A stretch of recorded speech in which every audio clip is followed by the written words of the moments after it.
Bom dia a todos, eu sou Elias BF.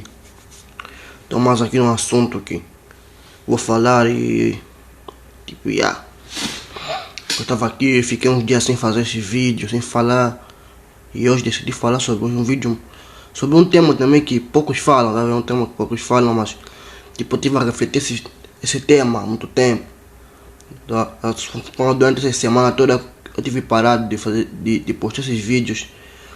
Eu fiquei a pensar nesse tema, a buscar o significado desse tema. E esse tema é sobre o chamado. Sobre o chamado. Tipo, muitos se perguntam se tem um chamado, porque houve-se muita história de pessoas que têm um chamado grande. Houve-se muita história de pessoas que carregam um chamado grande, pessoas que simplesmente têm um chamado para algo aqui na terra. Parece que Deus chamou eles.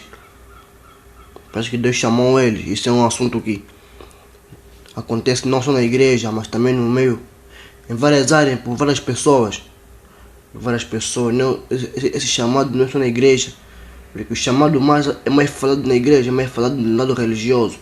Mas também tem esse chamado, mas também o chamado tem em várias áreas, por várias pessoas, que não só abrangem esse lado religioso, mas o chamado envolve Deus. É algo que envolve Deus. E todo mundo tem um chamado. Sim, todo mundo tem um chamado, mas o problema não é ter chamado, o problema é você aceitar o chamado. O chamado na sua definição é um convite para você andar mais próximo do plano de Deus na sua vida. Então, o convite você tem que aceitar, porque todo mundo tem esse chamado, mas nem todo mundo aceita o chamado. Muita gente prefere viver na normalidade, na normalidade, sem ter uma coisa, sem ter um propósito. Muita gente prefere viver sem um propósito. Muita gente quer viver um propósito assim, sem significado. Uma vida assim normal, uma vida assim que não tem um significado assim, uma coisa que ele tá busca, um sonho, uma vocação. Não tem, ele quer viver só normalmente. Quem tem chamado, ele quer viver, ele busca um propósito diferente. Em outras palavras, também posso dizer que ele tem uma estrela.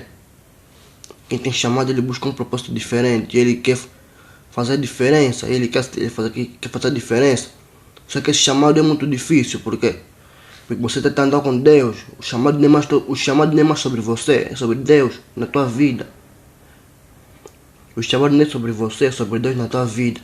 Isso faz com que você traça uma jornada muito significativa na tua vida.